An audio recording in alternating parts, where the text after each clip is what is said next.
Hi everyone, welcome to Christy's Kitchen. This is another $5 challenge. It will be 3 days, 3 meals for one person. Please like, share, comment, and subscribe. So this is our turkey carcass from Christmas. I did wrap it up and freeze it. And these are my stock scraps, which I save all the ins and outs of all of my vegetables, and I throw it into a gallon-sized bag into my freezer. I have lemon halves that I squeeze the juice out of. I have some of the woody ends of asparagus. I have some bell pepper ends. I have onion skins and onion ends.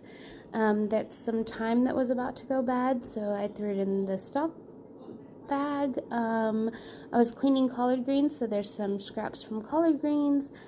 There are peels from carrots. There's a lot of yummy goodness that can still be used. A small handful of peppercorns.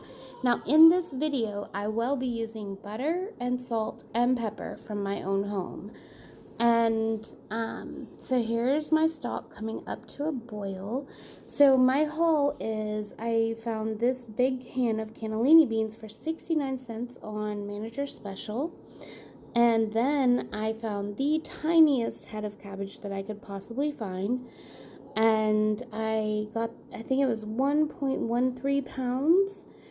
So it cost 44 cents. And then I got the 2 tiniest onions I could find, and those were 26 cents. These are some really soft and very delicious hamburger buns for $1.49 from the bakery. I picked up 1 yogurt for 37 cents. That will be breakfast for, actually it was breakfast for day number 2, just to split things up a little bit. I needed some fruit and dairy in my life, so that was day number 2.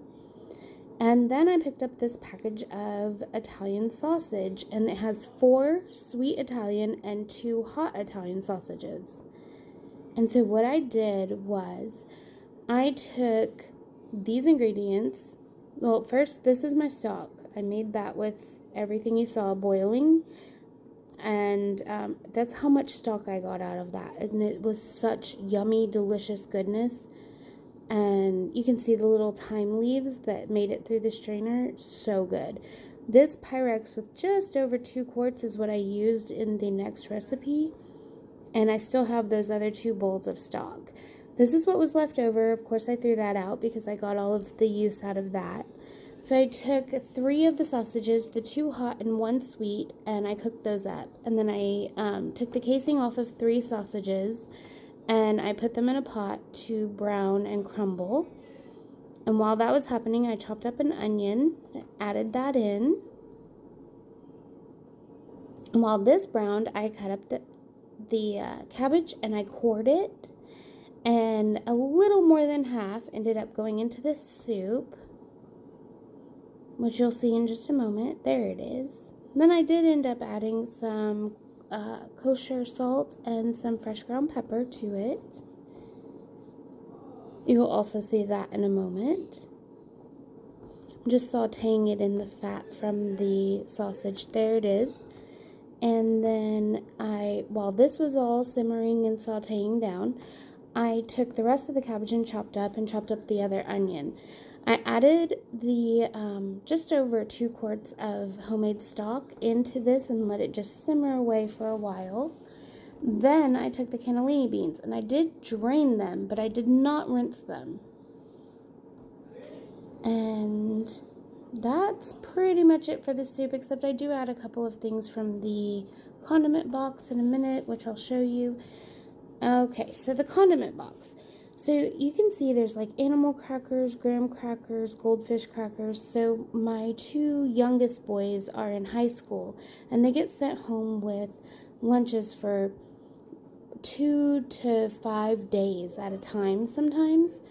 And so those 2 soy sauce packets I do add into the soup, but if they don't eat the snacks, I just throw them in the condiment bucket, and then if they want to eat them, they know where they are, and if they don't, then it's free food that gets to be added into one of my videos. This is some of my new condiments. I got this really nice honey that I was able to add, and then this Sir Kensington ketchup, which is my favorite. I love that on top of meatloaf, I have to tell you. It's definitely the best ketchup I've ever had. And I'm not a fan of ketchup, which I think I said in another video, but I'm not a fan. And then, so my condiment box is still growing because, you know, that's life. So we do buy Korean ramens, and my kids don't use all of the seasonings, so we do save it. That was bacon fat that I saved. I chopped up the rest of the cabbage and the onion, and I sauteed it in the bacon fat. Very yummy, very delicious. And that will be my side dish. So for morning number 1, I did toast up one bun cut in half and put butter. This is lunches for days 1 through 3. It's the soup I made with one bun cut in half with butter on it after it was toasted. Very filling. I only ate about 2/3 of this soup because I got full, and I actually only ended up eating one of the bun halves because I got full. And then this is dinners. The sausage with the sauteed cabbage and just a roll with butter on it. Thanks for watching. Come back soon.